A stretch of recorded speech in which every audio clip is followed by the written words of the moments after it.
estou com um convidado muito especial para o nosso canal, que é o Dr. Carlos Freire. Eu já falei dele para vocês no canal, que é o médico que faz o meu tratamento, né, que ele me acompanha. E ele humildemente concedeu um tempinho da agenda dele para responder algumas perguntas para nós, que eu anunciei para vocês lá nas redes sociais, no Facebook. E hoje o tema do vídeo vai ser sobre SOP, SOMP, que a gente já falou no canal, mas nada melhor do que um médico para explicar para a gente certinho e tirar todas as nossas dúvidas. Bom, as informações do doutor vão estar aqui na descrição do vídeo, tá? Os contatos dele aqui na clínica, se caso você tiver interesse de marcar uma consulta, conversar com ele, independente do problema que vocês tiverem, não precisa necessariamente ser SOP, né? Ele é um ginecologista, obstetra, e eu vou deixar todas as informações aqui abaixo no vídeo. Oi, doutor, tudo bem? Tudo ótimo. Muito obrigada por participar do nosso canal, de conceder esse tempo, essa entrevista para nós. Eu gostaria que você se apresentasse para o pessoal que me assiste, para eles conhecerem quais são suas especialidades, como que é o seu trabalho. Tá, na verdade, assim, eu tenho uma formação em ginecologia e obstetrícia, depois eu fiz uma especialização em laparoscopia e uma pós-graduação em ginecologia minimamente invasiva. Então, assim, a formação nossa visa muito mais o tratamento de endometriose e cirurgias pélvicas ginecológicas. Mas é lógico que a síndrome dos ovários policísticos é uma doença muito comum, 40% da população, então você tem que estar sabendo sobre ela, se atualizando e tratando rotineiramente. Então, baseado em algumas perguntas que algumas leitoras, algum pessoal que assiste a gente no YouTube fizeram lá no Facebook, eu vou fazer as perguntas para o Dr. Carlos.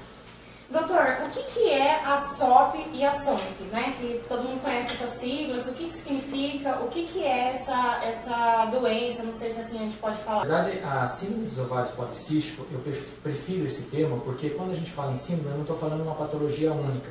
Infelizmente, quando a gente tem ovário policístico, eu não tenho um só problema. A gente sabe que a falta da ovulação gera vários outros problemas. Só que eu tenho resistência metabólica para essa paciente, eu tenho uma obesidade mais comum nessa paciente, eu tenho história de acne mais presente, eu tenho história também de oleosidade de pele, queda de cabelo. Então, assim, eu tenho várias patologias incluídas nessa história da ovário policístico. Bom, eu já ia perguntar mesmo quais são as principais características da mulher que tem a SOP você já descreveu um pouco. Tem alguma coisa relacionada à idade? Qual que é a idade mais comum? Qual que é a característica física ou até metabólica? Ou até mesmo de estilo de vida da mulher que tem a SOP e a SOMP? Tem alguma coisa, alguma característica genética também? Na verdade, na hora que você fala do ovário policístico, é lógico que eu tenho uma alteração metabólica. Se eu estou tendo uma alteração metabólica, essa paciente tem uma propensão maior a comer doce, gordura, fritura. Tem aqueles pacientes que não vão ceder à chantagem. Então eles vão falar, eu não vou comer, vou manter um estilo de vida mais saudável. Ele vai ter um perfil um pouquinho diferente daquela paciente que não. Eu vou comer um pouco mais de doce, eu vou ganhar um pouco mais de peso. Isso vai virando uma bola de neve.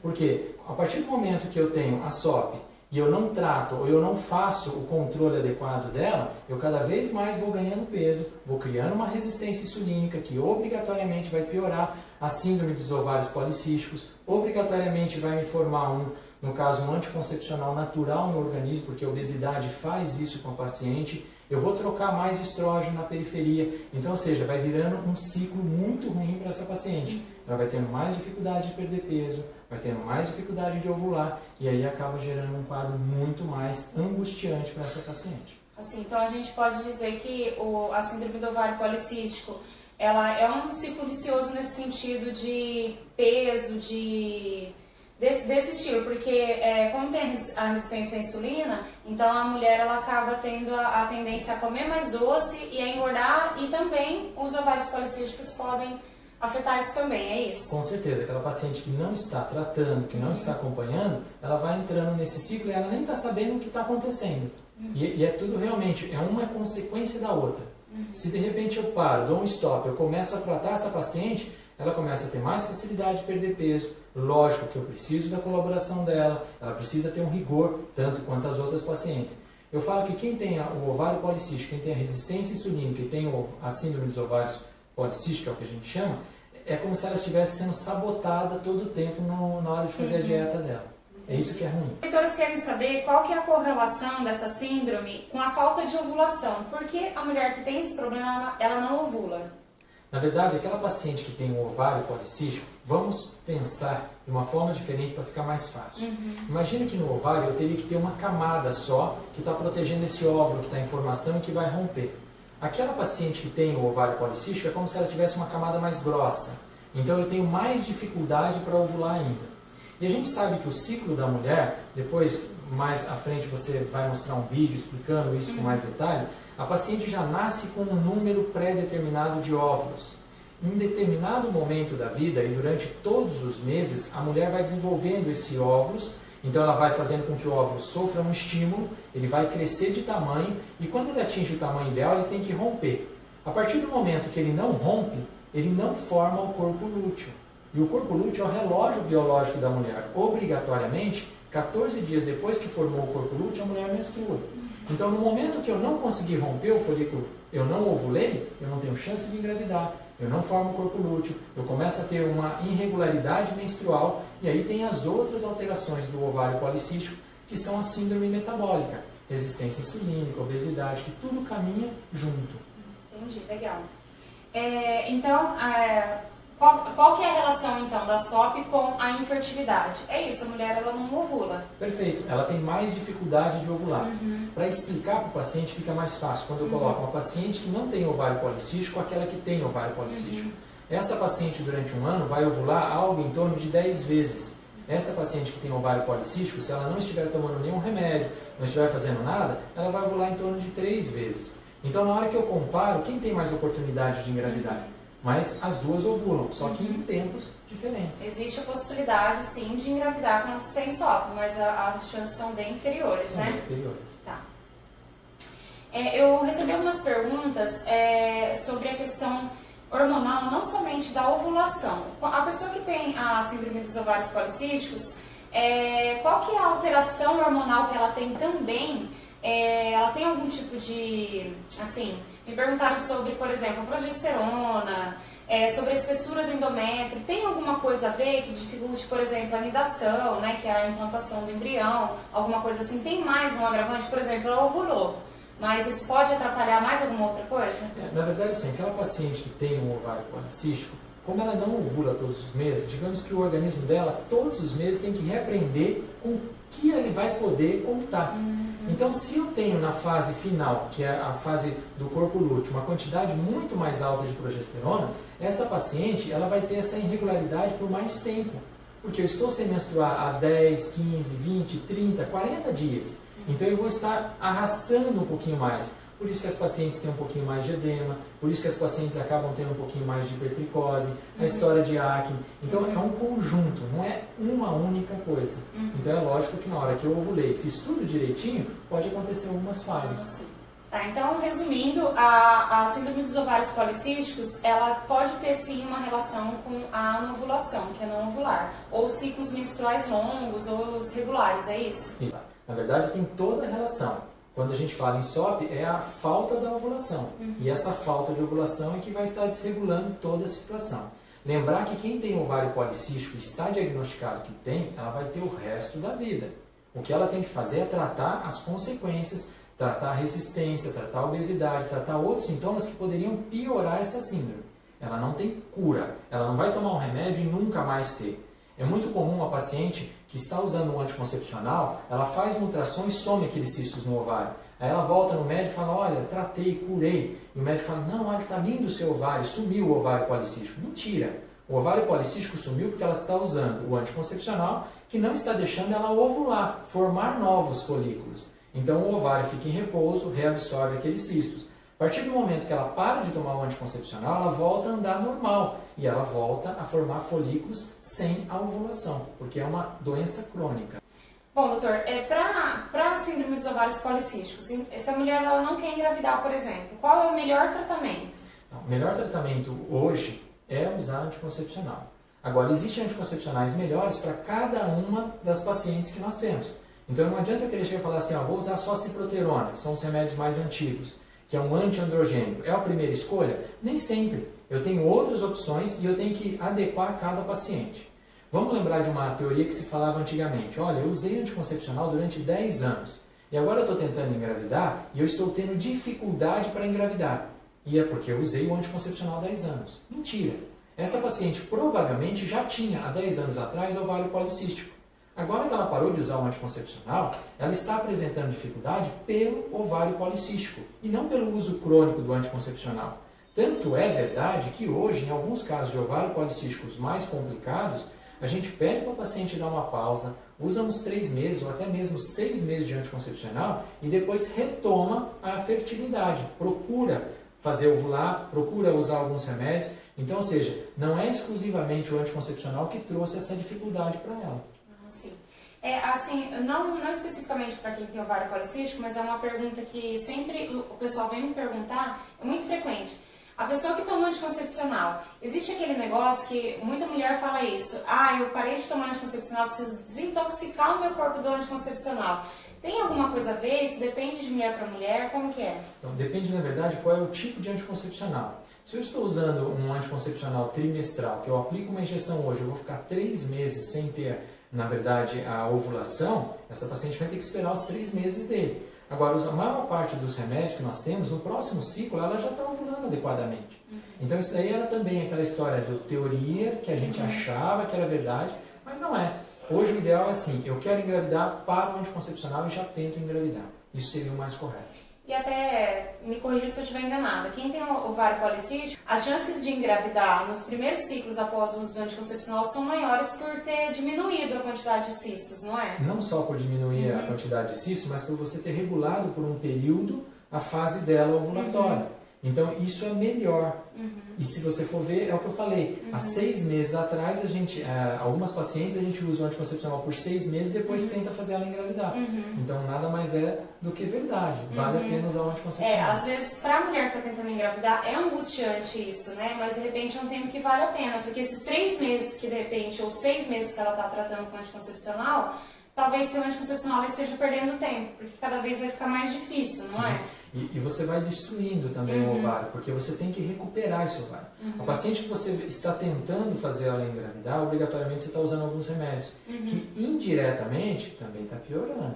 Então a gente tem aquela história do limite que a gente vai levando. Tá.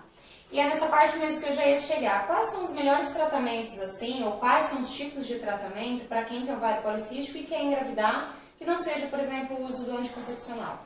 Tá, na verdade, aí você vai tratar cada pedacinho. Então, se essa paciente tem hipertricose, eu vou usar um remédio específico para hipertricose. Se essa paciente tem oleosidade aumentada, espinha, ou seja, uma parte androgênica um pouco mais elevada, eu vou usar uma medicação específica para essa parte androgênica. Se é uma paciente que está obesa, obrigatoriamente eu tenho que fazer com que ela emagreça. É muito importante lembrar que emagrecer eu não estou preocupado na situação estética. Eu estou muito mais preocupado na situação metabólica. E essa paciente tem que perder peso. A paciente que tem uma obesidade, ela não tem só a história da resistência insulínica. Ela tem dislipidemia, que é a parte do colesterol que está aumentado. Ela tem outras patologias que vão somando a isso. Ah, sim.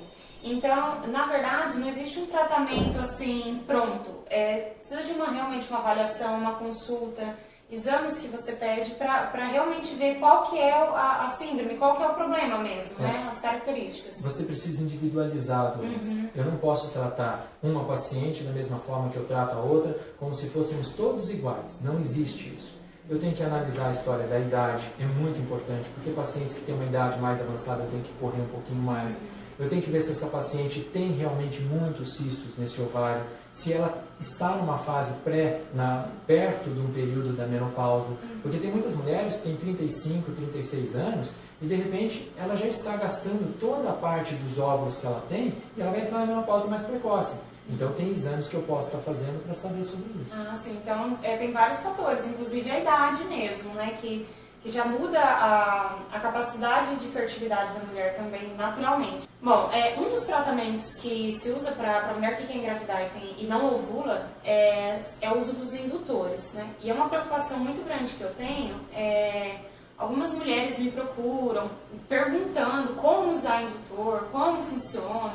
Às vezes eu vejo que elas não têm uma orientação do médico, porque o indutor é um medicamento assim, vamos dizer, ele tem efeitos colaterais e tudo, então ele tem todo um cuidado. Eu queria que você falasse um pouco sobre os indutores de ovulação. Veja, na verdade, na hora que você está falando de indutor, eu estou usando uma droga que vai obrigatoriamente retardar algumas coisas e acelerar outras. Na hora que eu estou usando o indutor, eu estou pedindo para que o seu ovário fique um pouquinho mais calmo, para que o óvulo que está lá tenha mais tempo de formar. E ao mesmo tempo, eu tenha mais tempo de chamar vários óvulos. Então eu não chamo um, eu chamo 2, 3, 4 óvulos naquele mesmo ciclo. Com isso eu estou aumentando a oportunidade daquela paciente. Só que no endométrio, por exemplo, ele vai agir contra. Então ele vai deixar o endométrio mais fino, mais linear. Então às vezes eu sou obrigado a usar um indutor e usar um remédio para poder provocar o espessamento do endométrio. Então é muito contraditório, você tem que ir pontinho por pontinho, ter calma na hora de estar tratando e principalmente você tem que saber as armas que você tem naquele momento. Eu tenho ultrassom para poder controlar essa ovulação? Ótimo, vou usar. Aí eu não tenho condição, eu moro numa cidade menor, eu tenho um recurso menor, então eu não vou estar usando isso. Se de repente eu tenho uma condição financeira um pouco maior, eu posso estar usando injetáveis? Posso, mas eu tenho que lembrar que também são drogas que também têm mais efeitos colaterais.